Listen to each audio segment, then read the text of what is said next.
C'est toujours un petit moment délicat de reprendre les échanges après cette courte pause.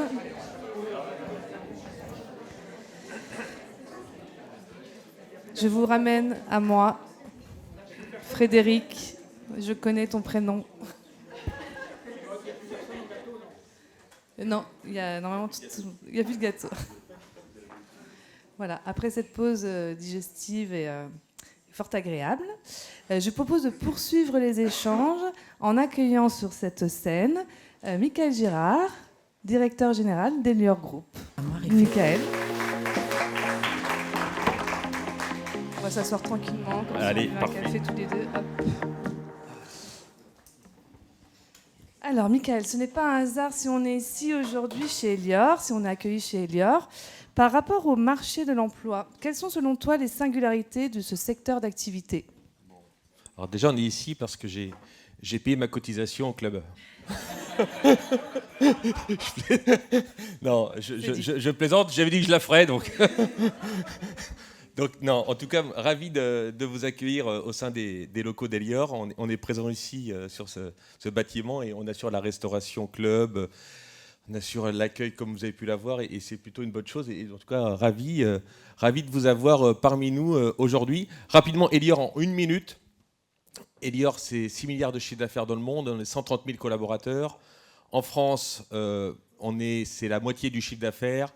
On est une activité donc, sur la restauration en France où on a un peu plus de 20 000 collaborateurs et on est présent sur 3 500 restaurants où on fait de la restauration de la petite enfance, les petits qui ont entre 3 et 6 mois, jusqu'à la personne âgée en passant par adulte au travail, les prisons et autres.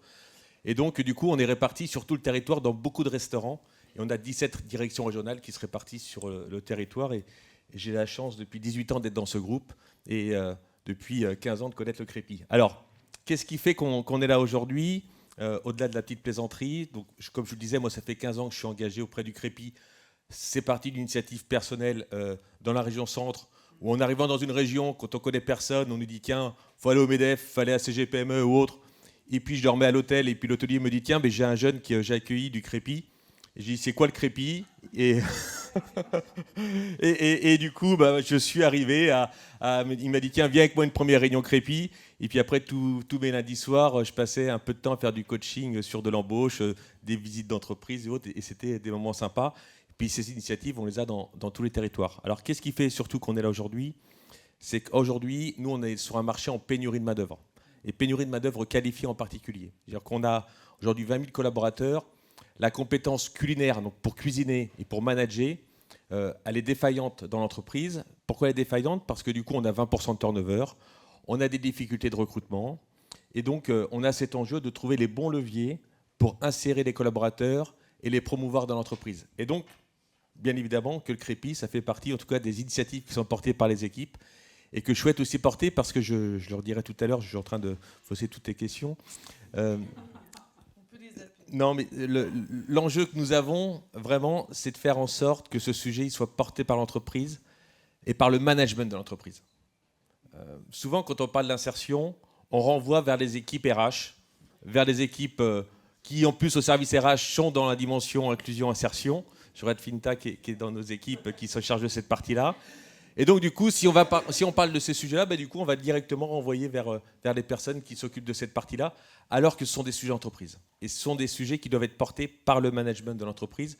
Et donc, bien évidemment, donc, si on est là, c'est difficulté en tout cas à trouver de la main-d'œuvre qualifiée.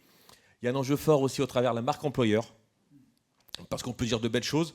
Moi, je suis très fier quand les collaborateurs me disent « Tiens, j'ai eu une réussite, j'ai eu un collaborateur qui a en tout cas accompagné quelqu'un sur de l'insertion. » Et donc, du coup, ça fait partie aussi de la marque employeur qu'on doit avoir en tant qu'entreprise. Donc, tu as répondu un tout petit peu à la question, mais est-ce que tu peux aller plus loin justement pour nous expliquer comment tu réponds justement à ces défis majeurs que tu viens de citer ? Alors, premier défi que nous avons, c'est l'attractivité. Quand on parle de restauration collective, on pense souvent à la cantine scolaire qu'on a côtoyée quand on était jeune. Et comme je vous le disais, la restauration collective, c'est de la restauration pour tous les âges de la vie et où on met dans l'assiette de 1 euro à 30, 40 euros. On fait des clubs de présidents, Airbus, Carrefour, Renault, où là on est sur des tables étoilées. On a de très beaux restaurants d'entreprise qu'on exploite. Et donc, du coup, il y a un sujet d'attractivité de dire, voilà, la restauration collective, ça peut être aussi un métier dans lequel je vais m'épanouir. Je vais faire des produits maison, je vais faire de la production qui soit sympa, que je pourrais reproduire à la maison. Donc il y a déjà, premier sujet, c'est l'attractivité. Deuxième sujet qu'on a, c'est de bien intégrer nos collaborateurs. On a un véritable enjeu d'intégration. On a un collaborateur sur 2 qui part la première année de l'entreprise. Donc du coup, souvent, qu'est-ce qui se passe ? Bon, comme je vous le disais, on est 20 000 sur 3 500 restaurants. Donc beaucoup de restaurants, j'ai que 3-4 collaborateurs. Quand le salarié arrive, il est déjà en retard et il doit déjà être au fourneau en train de cuisiner. Donc il y a ce sujet de prendre du temps pour bien intégrer les collaborateurs. Et on le fait avec des dispositifs autour de l'inclusion, l'insertion, et ça fonctionne plutôt bien. Après, on a un enjeu de formation. On a un CFA interne à l'entreprise. On doit former nos collaborateurs et on peut les former. C'est-à-dire qu'une personne qui aujourd'hui arrive, qui a de la volonté, qui arrive à l'heure et qui a envie de travailler, moi je l'accueille demain. Si vous connaissez du monde dans la salle qui est prêt à travailler, je l'accueille dès demain et je trouve un job pour qu'il commence et on le formera et on lui proposera des parcours de formation. Parce qu'au-delà d'arriver dans une entreprise sur un poste en particulier, il faut avoir aussi des dispositifs de formation et on a de gros dispositifs de formation. On formait par le passé entre 150 et 200 personnes en interne sur des postes qualifiants évolutifs. L'année dernière, on s'est fixé une ambition à 500 collaborateurs et merci Aude d'avoir porté ce sujet. On a formé cette année 500 collaborateurs en interne sur des parcours qualifiants. Et quand on va en fin d'année remettre les diplômes et qu'on voit la banane des collaborateurs dire « Oh, putain, je pensais jamais avoir un diplôme », et alors même si c'est un titre reconnu par la branche, je peux vous assurer que moi c'est mon meilleur moment de la semaine quand j'ai ces moments que je partage avec eux. Et puis, derrière tout ça, on a ce sujet de mobilité. Et quand on parle de mobilité, souvent on parle de mobilité géographique. Et moi, je dis avant de parler de mobilité géographique, c'est une mobilité dans l'emploi. C'est d'accepter de faire autre chose. C'est que notre plongeur qui est arrivé pour faire de la plonge, il accepte et qu'on le forme vers des métiers de cuisinier. Et puis notre cuisinier vers des métiers de chauffeur-livreur. Et donc ce sujet de mobilité dans l'emploi, il est important, au-delà de la mobilité géographique, parce qu'on peut comprendre aussi les contraintes des uns et des autres. Tu nous as parlé un peu de l'histoire entre Elior et le Crépi, la manière dont c'est né, notamment avec ton engagement personnel, mais comment tu exprimerais l'évolution de ce partenariat de cette... Alors, donc, comme je vous l'ai dit, en fait, il faut 2 dimensions. Il faut une dimension d'entreprise, d'où notre adhésion au club. Il faut que ça soit porté par le management d'entreprise. Et là, du coup, il y a cet enjeu que je porte et que je porte aux côtés des équipes du comité de direction qui m'accompagnent. Et en même temps, on doit avoir des initiatives régionales. C'est-à-dire qu'on doit laisser la latitude aux différentes régions, à nos équipes dans les territoires de porter ces sujets-là. Et moi, je suis ravi de voir que dans mes équipes, ce ne sont pas que les RH qui portent ces sujets. Moi, j'aimerais bien savoir dans la salle s'il y a des personnes qui travaillent à la finance. Voilà. Ce n'est pas normal que dans cette salle, il n'y ait pas une personne qui travaille à une direction financière. Parce qu'on peut être à la direction financière et aussi porter de l'attention à ces sujets d'insertion, d'inclusion. Quand je vous dis ça, c'est que ça dépasse la fonction. Ça dépasse la fonction RH. Ce n'est pas toujours les fonctions RH qui doivent porter ces sujets dans les territoires. Et j'ai une conviction, c'est comme ça que je suis arrivé à Tours au sein du Crépi. Il faut qu'il y ait une appétence personnelle et professionnelle. Si c'est que pro, on va venir forcer, on va échanger les cartes de visite, on va le faire pour dire à son patron qu'on l'a fait. Donc il faut qu'il y ait un mix entre pro et perso. Voilà. Et on a dans nos entreprises des collaborateurs qui sont en tout cas attachés à ces sujets-là. Il faut leur donner la possibilité, leur donner le champ libre, en tout cas pour travailler ces sujets-là dans les territoires. Et aujourd'hui, ce mix entre le central, où on porte ce sujet, et également les territoires, je trouve que c'est plutôt une bonne réussite. On fixe le cadre, puis l'initiative va se faire dans les régions, et puis ces initiatives elles sont montées au central pour que ce soit partagé avec les autres territoires. Et parfois, dans l'accompagnement, notamment pour les recrutements durables, ça ne fonctionne pas. Est-ce que tu peux nous donner des éléments qui peuvent permettre de dire que ça fonctionne ou des éléments qui disent que ça ne fonctionne pas? Qu'est-ce qui fait souvent que ça ne fonctionne pas? C'est que le sens n'a pas été donné déjà. Pourquoi on fait ça? On n'a pas donné aussi la latitude aux collaborateurs de s'exprimer sur leurs besoins réels. Quand ça ne fonctionne pas, c'est souvent aussi qu'on n'accepte pas l'échec. Parce que moi, je peux vous assurer que dans la salle, vous êtes mieux placés que moi.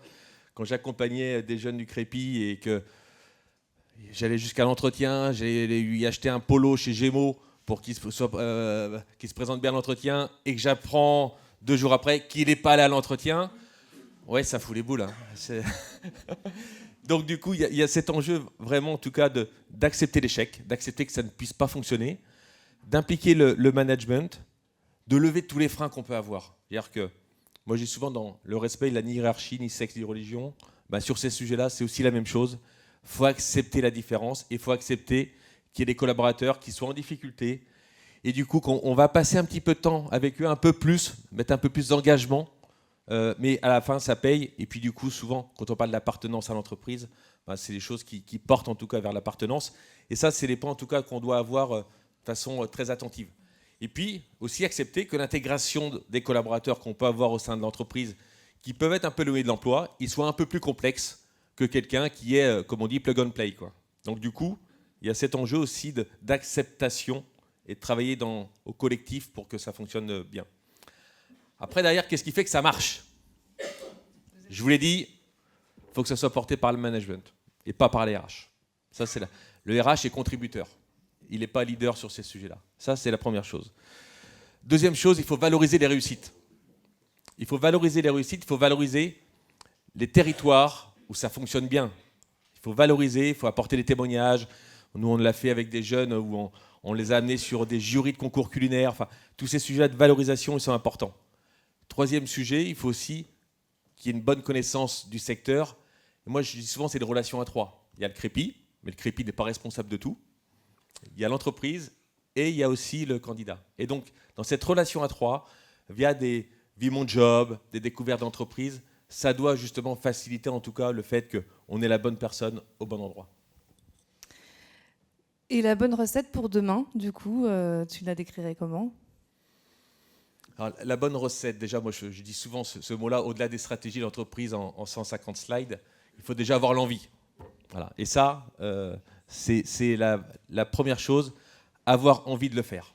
Si déjà, donc, en termes de recettes, on a envie de le faire, après, pour réussir une mayonnaise, il faut que tous les ingrédients soient à la même température.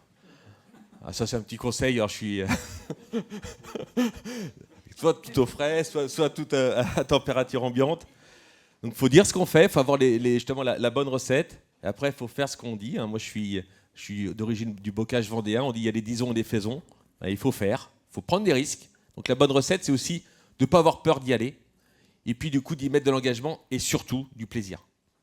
Moi, comme je vous le disais, si on n'y va pas avec plaisir, on ira à reculons et ce ne sera pas bon. Voilà, donc de l'envie, les bons ingrédients à la bonne température et puis du plaisir à faire en tout cas et à œuvrer dans ce sens-là. Et puis en tout cas, moi, bravo Crépi, bravo Philippe et bravo toutes les équipes parce que vous êtes de vrais contributeurs en tout cas à initier, à lancer en tout cas ces démarches au sein des différents territoires et pas qu'en centrale. Ça se fait pas qu'au siège à Paris. Voilà. Donc le Crépi, j'aime bien, voilà, c'est les régions et je suis très attaché à nos régions. Et voilà, tout ne se fait pas à Paris. Et par contre, tout peut remonter à Paris pour être partagé derrière. Donc, merci en tout cas. Et un mot de conclusion, justement, un petit message pour les entreprises pour conclure. Pour conclure, pour moi, c'est un levier en termes d'animation d'équipe, en termes de marque employeur. Et ça donne de l'oxygénation dans un fonctionnement où on est pris par le quotidien, ce qu'on dit le run, là, on court en permanence. Donc pour les entreprises, voilà, engagez-vous en tout cas sur ces dimensions-là. Vous verrez que dans votre journée où il y a tout un tas de mails, tout un tas de contraintes, et si vous êtes sollicité, c'est que ça ne va pas. Rares sont les fois où on m'appelle pour me dire que ça va. Voilà, ça sera une petite bouffée d'oxygène, quoi. Et donc ça sera un temps pour soi, un temps de plaisir. Et puis, comme je vous l'ai dit, ça sera aussi un moment de partage en extra-pro. Et je pense que c'est aussi des moments qui sont assez sympas à partager. Donc merci en tout cas. Eh ben, merci beaucoup, Michael, pour ta contribution.